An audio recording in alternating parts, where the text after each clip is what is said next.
哋而家所在嘅位置咧，係響台中市嘅新社區。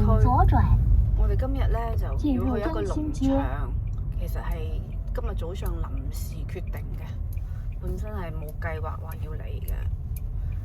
咁樣而家可能仲有大概10零分鐘就會到㗎啦。咁咧就我哋係睇網上邊嘅資料咧，就係話個門票係200蚊，然後入去之後可以抵消費，好似係100蚊啩。咁樣到時睇下入到去睇下係有咩靚嘅景色，再介紹俾大家。我哋而家一切都係未知數㗎，因為從來都未嚟過。唉，大家睇下呢啲山路幾細條，呢度已經算闊啦。頭先嗰度我哋同2部車會車，我哋係要褪後佢先過得到㗎啦。而家又同1部車會車啦，即係咧。其實呢啲台灣呢啲咁嘅響山入邊嘅細景點咧，好多時咧佢啲路況都係咁樣嘅。即係如果你哋係遊客嚟到咧，係要自駕嘅話咧，真係要小心啲嘅。建議啦，盡量都係揀啲大景點去。即係畢竟你哋係外地嚟噶嘛，人生路不熟，即係有啲咩擦撞咁啊，好掃興啦，成個旅途。全部都係呢啲咁嘅細細嘅山路嚟嘅，勉強可以會得到車咯。但係有啲地方咧係你都係要佢褪後或者係你褪後嘅。我而家繼續行呢啲山路，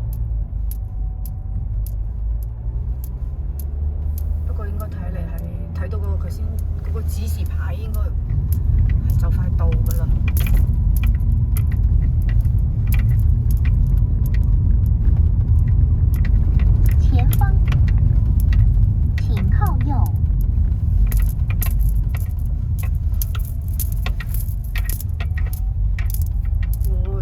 斜坡真係犀利，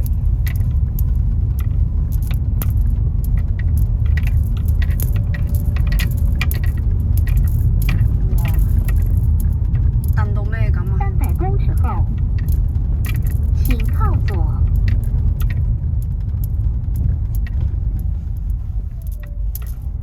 哇！呢個急轉彎真係〜少啲技術都唔得㗎噃。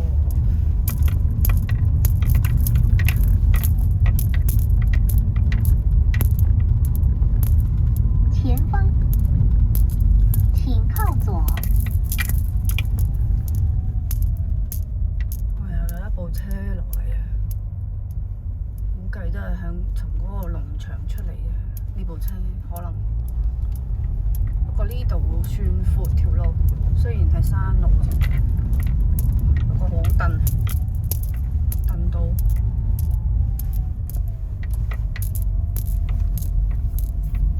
哇！同埋好多呢啲咁嘅又斜又急嘅彎呢。唉，真係終於從台中過嚟，歷時個幾鐘頭。呢個係佢嘅停車場。我哋而家停好車落咗嚟啦。門口咧呢度要買票嘅，但係老實講，我見到佢寫呢幾句説話咧，就覺得令人嘅感官唔係幾好咯。老實講，咁啊，即管睇下入邊佢啲景究竟有幾靚啊！嗱，呢度啲人喺呢度呢個亭呢度買緊票啊！咁啊，呢度係停車場。今日咧都好多人嚟咯，因為我哋見到佢路邊，即係呢啲山路邊咧，都基本上停滿㗎。我哋頭先都要揾咗一下，咁咧啲路比較細，就停嘅時候可能要稍為注意啲、小心啲啊。仲有一個第3停車場。即係其實咧，就呢啲嘅山嘅路邊都係佢停㗎啦。可能呢片山地主有賣咗啦。如果唔係，應該咧就係冇理由可以咁樣隨便停嘅，因為屬於私人土地嚟㗎嘛。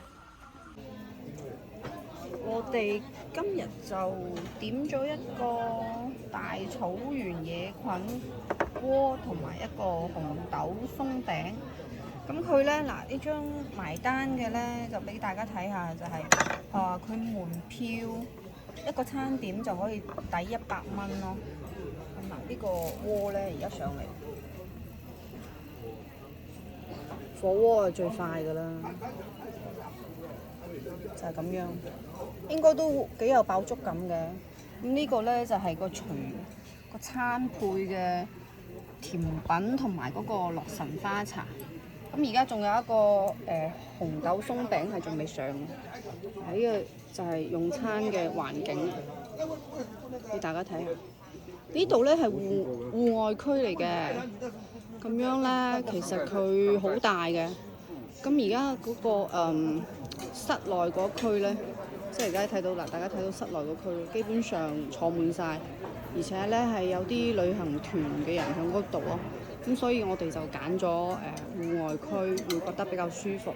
再加上今日咧，即係天氣好好啊，有太陽，風又唔大，所以我哋會覺得坐戶外咧係更加舒服嘅。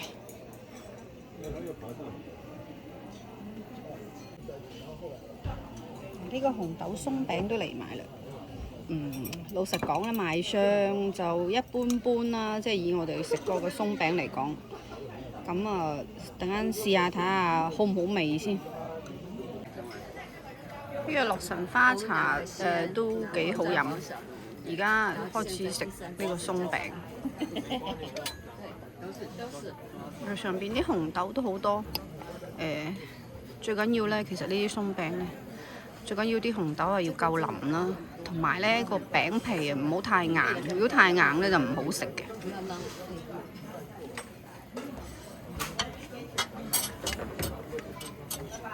我而家試下先，已經呢個鬆餅食咗一半啦。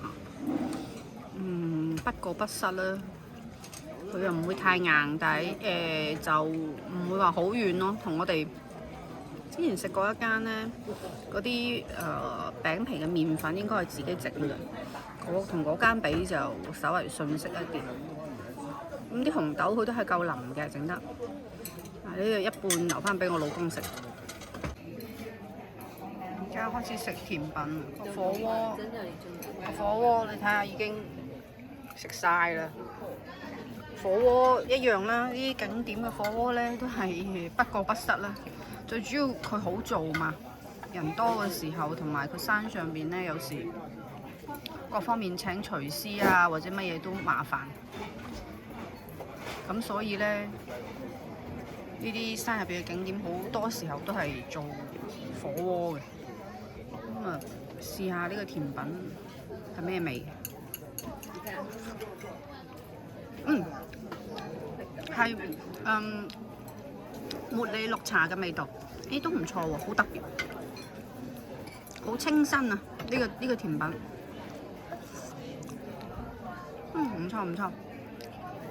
反而整個餐點入邊咧，呢個甜品睇落好似用呢個咁嘅塑膠碗裝住，好似好撈咁，但係估唔到食起身幾特別。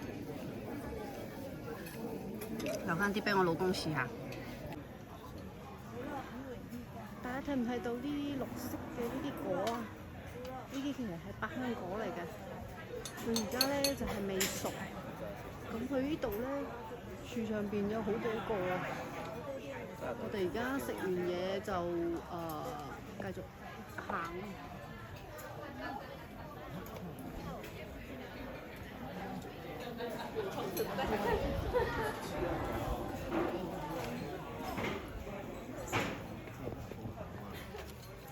哇！呢個好大啊！呢個呢隻品種咧，我哋台灣呢邊叫滿天星啊。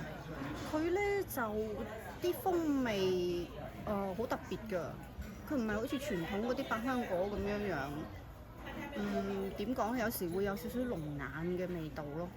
咁但係咧，有啲人就唔中意，就係覺得佢冇咗百香果原先嘅嗰種味咯。我哋而家繼續行啊！但係其實咧，頭先嗰隻百香果咧就好甜嘅，基本上酸嘅機率係好細咯。我哋而家食完嘢，正式入去呢個農場入邊行。呢度一片繡球花，但係有啲好似已經係謝咗啦。其實佢咧，大家睇唔睇到好多而家樹丫上邊咧係，即係話係一啲枯枝嚟嘅。呢啲其實係櫻花樹嚟嘅。到咗大概明年嘅2、3月嘅時候，就會開滿晒櫻花。咁佢呢度咧都係一個好熱門賞櫻嘅景點嚟，不過就嗰個時候咧會更加，即係頭先嚟嗰條山路啊，係會更加難開，同埋應該會更加難停車咯。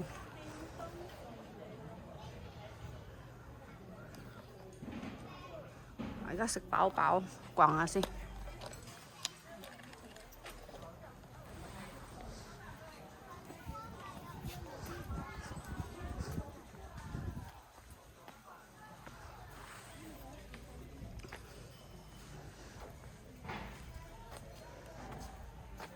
呢片繡球花啊大啲，好大一片咯，咁樣睇落去。哦，粉色風鈴鹿。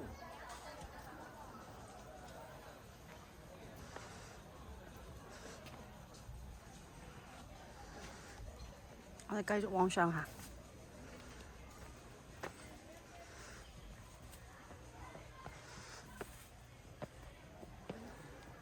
早有銀行。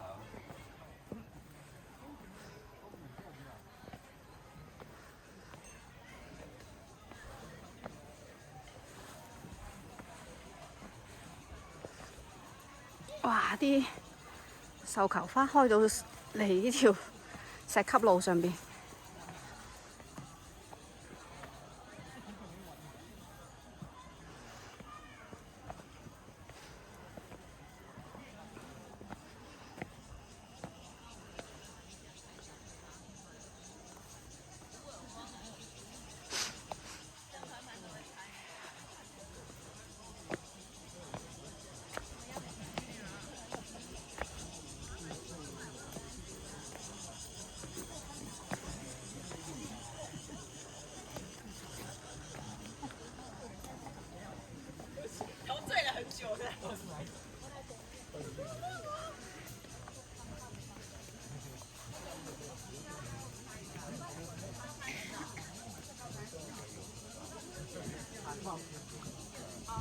哇！呢片楓葉而家轉黃色，好似都幾靚喎。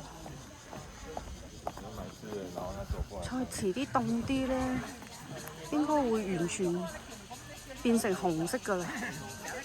怪唔得知呢度咁多人嚟啦。景色其實係算唔錯㗎。啲人其實咧，好似話嚟拍呢個白色嘅呢種草啊。等間再 Google 睇下究竟佢叫咩名先。其實到目前係唔知叫咩名。哇！呢一片楓葉好驚豔啊，令我覺得。因為佢算係好大片咯。咁同埋佢而家咧有綠有黃咁樣，係好靚好靚。有少少，其實你唔認真睇咧，大家覺唔覺得佢有啲似銀杏啊？因為如果喺台灣呢邊要睇銀杏嘅話咧，要去到南投縣，即係日月潭嗰個所在地咧，嗰度先至係會多㗎。而且咧就亦都唔似得中國大陸嗰啲，好似貴州啊、南雄啊嗰啲咁大棵咯。但係佢呢啲係其實係只係楓葉嚟嘅啫，我未見過楓葉咧係黃得咁交關嘅喎，好靚啊！同埋其實佢呢度幾多棵下，係一大片咯。真係好靚好靚，唔錯。希望後邊仲有會有驚喜啦！我今日係諗唔到嚟到呢度會睇到咁大片楓葉㗎。因為我先生就係同我講話睇嗰啲白色嗰啲草。嗱，而家係嚟到斜坡盡頭呢度。咁我等間我翻轉頭咧，擰轉頭再俾大家睇睇後邊，係咪好靚咧？我等間再往上行睇下仲有冇嚇。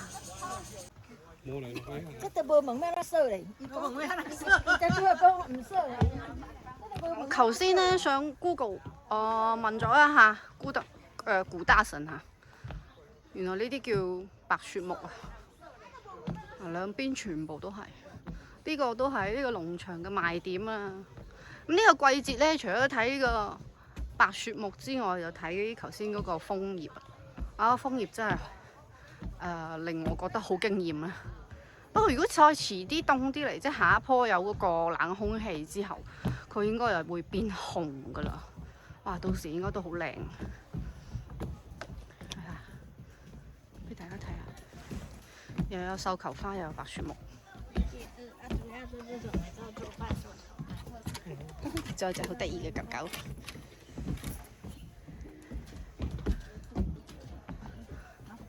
睇嚟上邊仲有好多。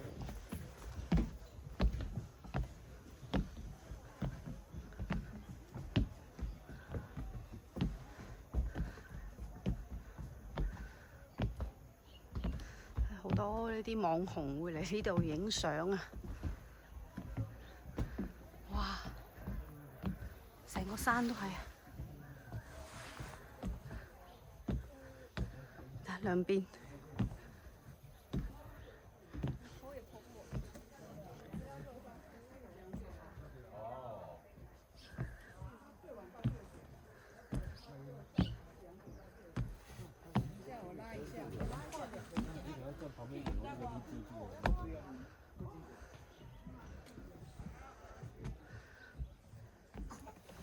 人哋喺度影緊相。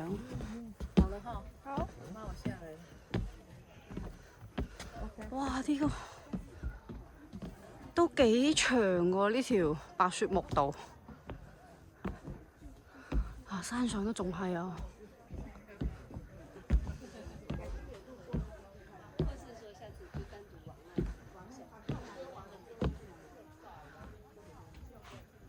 望返轉頭。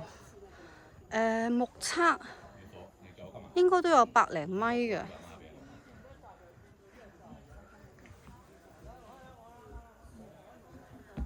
佢呢度唔同嘅季節咧，就欣賞嘅植物咧就唔同品種啦。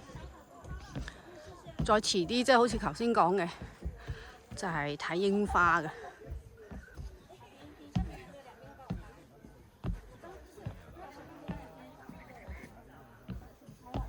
哇，仲未到頂嘅。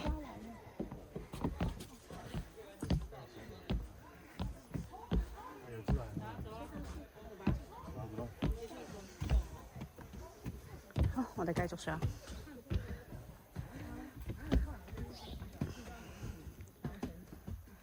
似唔似落咗雪之後，啲植物咧鋪咗一層薄薄嘅雪啊？係好似嗬。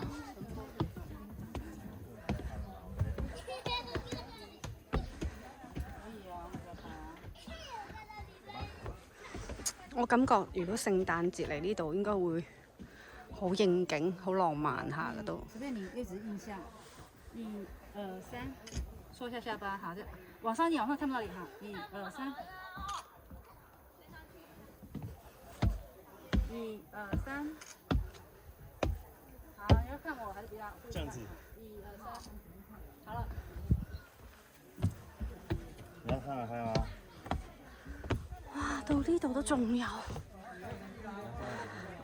大家睇下，好多。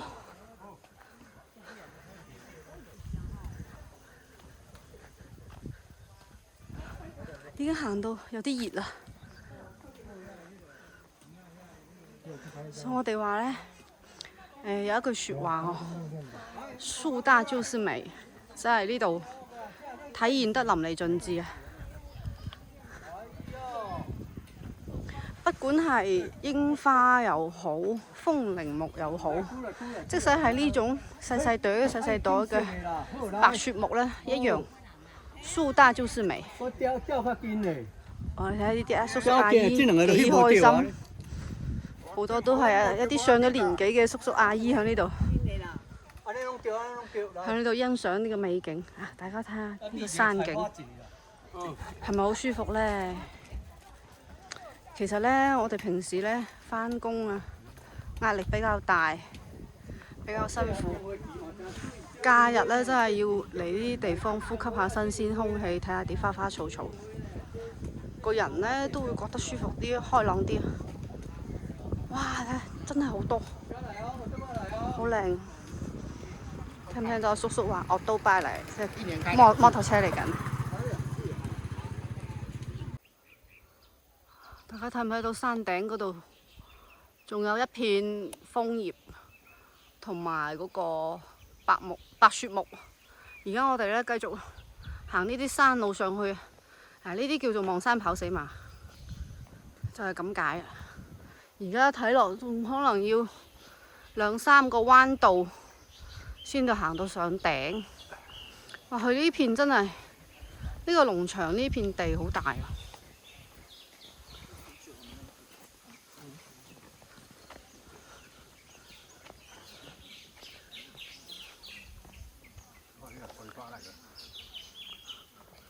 呢啲桂花，有一陣桂花嘅香味。其實我哋頭先食飯嗰度都有聞到桂花嘅香味。呢啲係乜嘢果啊？而家呢度睇唔得好清啊！呢個光線嘅問題。唔係喎，係一種花嚟嘅喎，只不過佢而家仲係花苞，睇唔出係咩花，黑蒙蒙。哇！好似聽到有啲蜜蜂嗰啲聲音。呢種，呢度睇得比較清。呢一棵全部都係呢種花嚟，好靚啊！但係呢種叫咩花呢？大家知唔知道？珊瑚榕啊！我哋查到從 Google 嗰邊。好靚！如果開晒，應該呢棵都好有睇頭嘅。繼續行啊！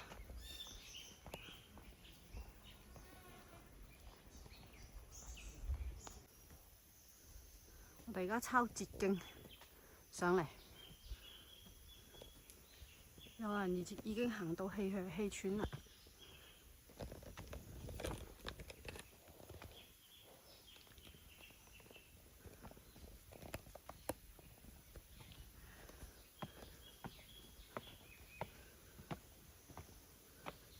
呢個時候就體驗平時有冇運動嘅時候啦。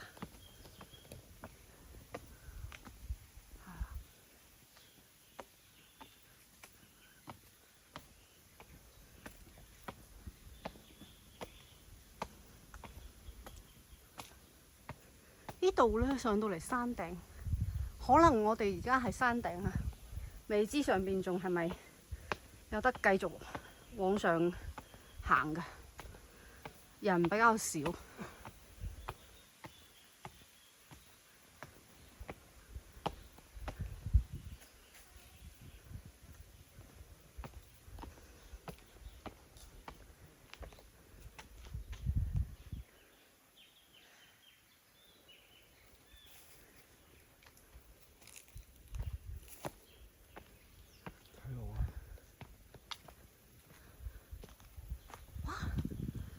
條路俾呢個白雪木封住咗，要小心啲過先得。要咁樣側身。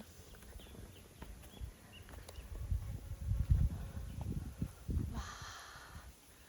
大家睇下，似唔似一個秘境？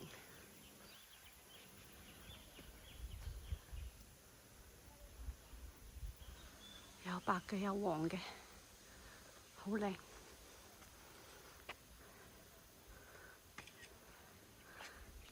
我哋繼續。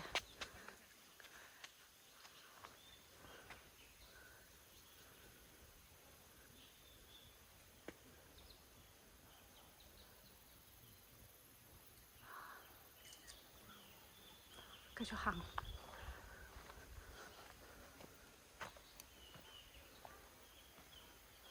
哇！好多都要咁樣側身咁樣先過得到㗎。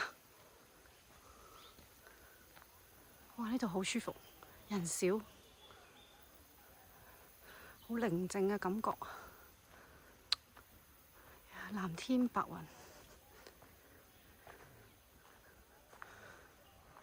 今日呢個天氣呢，係出行嘅一流嘅天氣。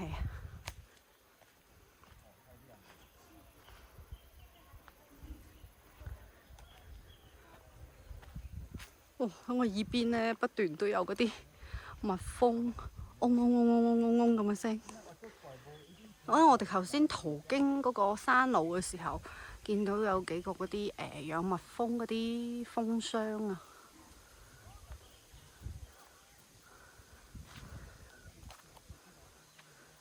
哇！呢片你睇下幾大片，係咪好大片呢？哇！上邊楓葉更加多。哇！大家睇下呢個山谷。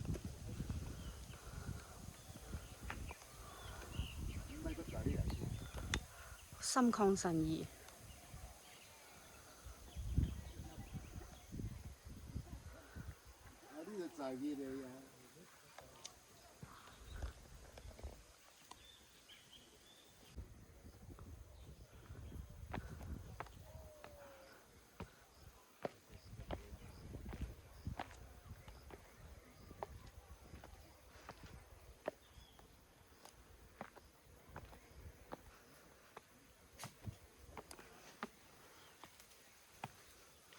黄金隧道。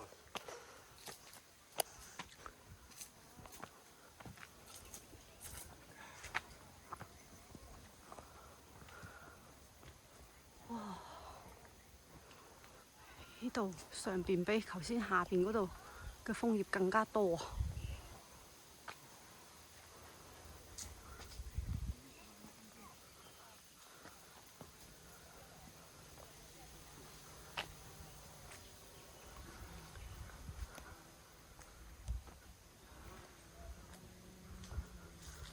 啲陽光灑落嚟咧，穿過啲楓葉咧，嗰啲光影咧，好靚。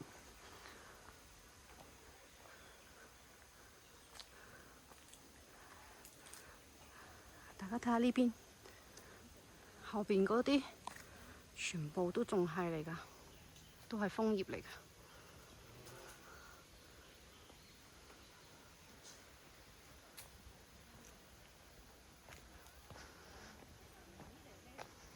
哇！我哋見到上邊山頂仲有人喺嗰度行，唔通仲係有嘢睇？但係我哋見到應該都係櫻花嚟嘅喎，因為都係光禿禿嗰啲枝啊，睇嚟應該係櫻花樹啊嗰一片。哇！其實如果開晒嘅話，啲櫻花都係唔少，同埋亦都係樹大就是美。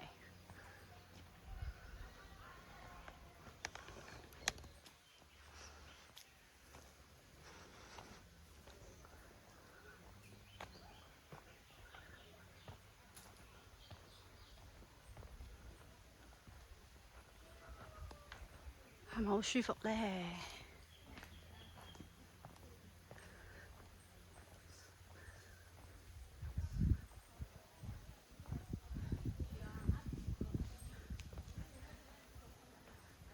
而家咧，其實冇太陽嘅時候，即係譬如而家好似呢啲樹咁密咧，冇太陽嘅時候，風吹過嚟咧，係有啲涼㗎。如果有太陽曬住咧，又會覺得好溫暖咯，你會覺得有少少熱。所以嚟山上邊着衫就比較注意啲啦，都係洋葱式嘅着法啦。帶一件薄外套，白天就係都夠噶啦。一般山上面就係一早一晚溫度會比較低嘅啫。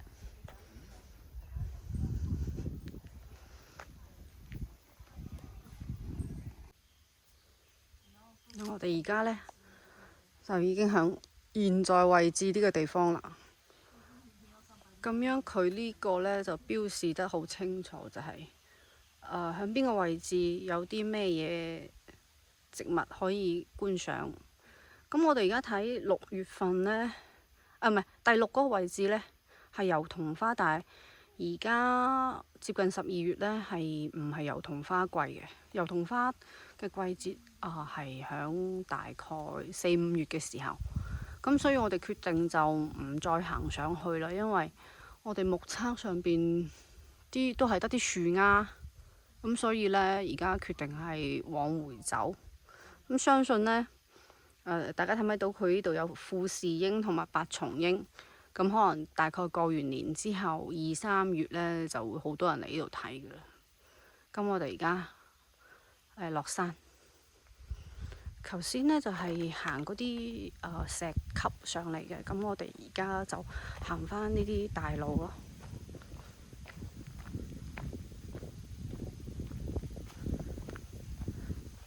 到時睇下會唔會有一啲我哋頭先睇唔到嘅風景咯。行大路呢邊就，哇！果然行唔同嘅路係有唔同嘅風景。原來呢度仲有一大片白雪木。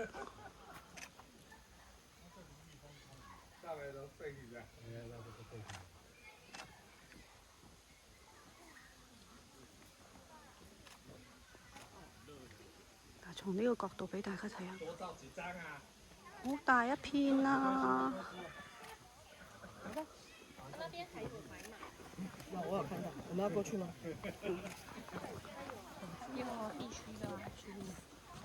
我哋從呢條路行過去，哇！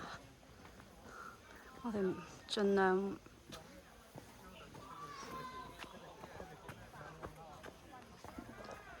只能夠容得過一個人側身咁樣行過。哇！呢一片好誇張，差啲錯過咗。去啊，快點！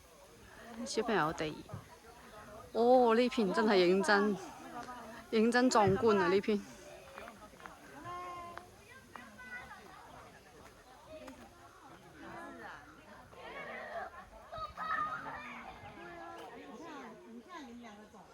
大家睇下，到而家呢度都仲係白雪木，哇！呢片真係認真大片啊！上面仲有啲蘆葦添噃，大家睇唔睇到啊？嗰個樓梯級嗰度上邊呢，係啲蘆葦嚟㗎。哇！好多蜜蜂啊，但係哇！呢片睇下邊度先至係盡頭嚇。嗱，我而家行咗成2分幾鐘啦，都仲未到盡頭啊！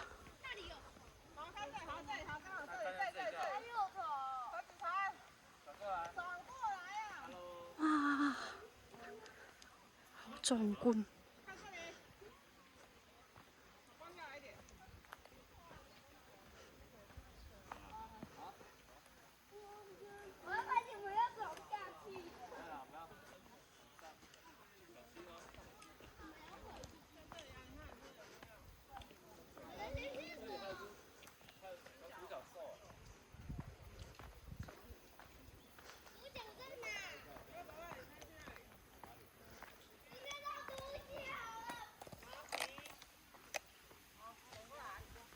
哦，差唔多3分鐘行咗，先至到盡頭。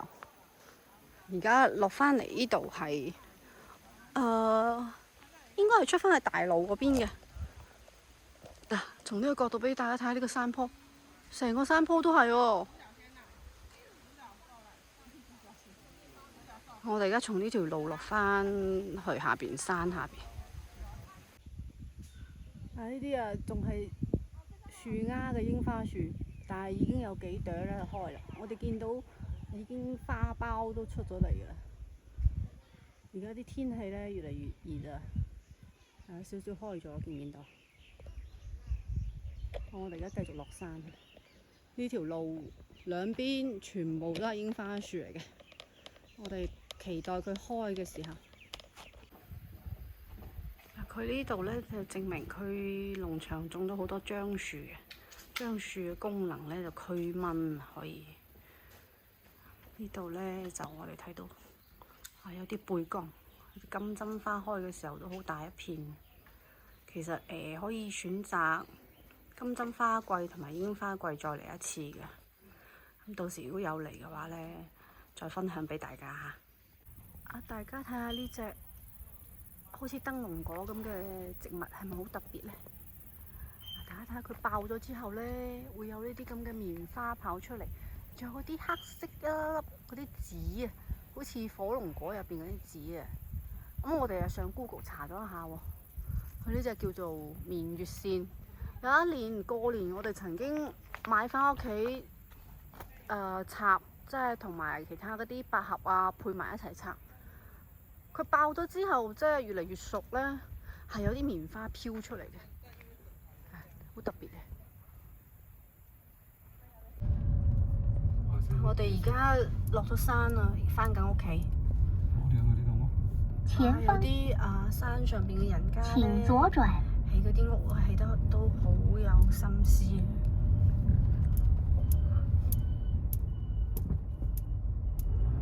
其實呢個地方咧，我哋而家咁樣玩完一日嘅感覺係都值得嘅。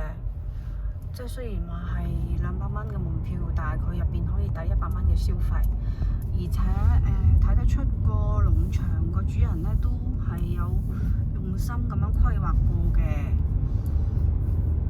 咁樣其實呢邊咧有一個好出名嘅溫泉叫谷關溫泉，係台中地區比較出名嘅。據說係我哋講日據時代咧就已經係發現咗呢個溫泉噶啦。咁從呢個地方去都唔遠嘅，因為係同一個方向嚟嘅。咁如果要規劃2日1夜嚟呢邊玩嘅話咧，可以譬如話第一日先上去谷關嗰度浸溫泉啦，住1晚。咁第二日咧就出翻去台中市區嘅時候咧，就可以順遊呢個木心泉農場。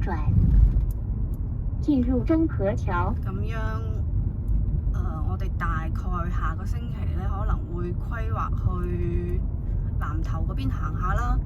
如果真係有成行嘅話咧，再同大家分享。300公尺。大家拜拜。呢度咧過咗呢棟橋咧，右手邊咧嗰個方向就係我頭先講嘅去嗰個谷關個溫泉嗰條路。大家認住嚇。大家睇下呢條橋，呢條叫做龍安橋啊。咁咧轉右咧，即係我哋而家係講緊從木心泉農場出嚟係轉右。咁如果你喺台中市過嚟就係直行，就係去谷關㗎啦。呢度好啦，今日就同大家介紹，同大家介紹住咁多先。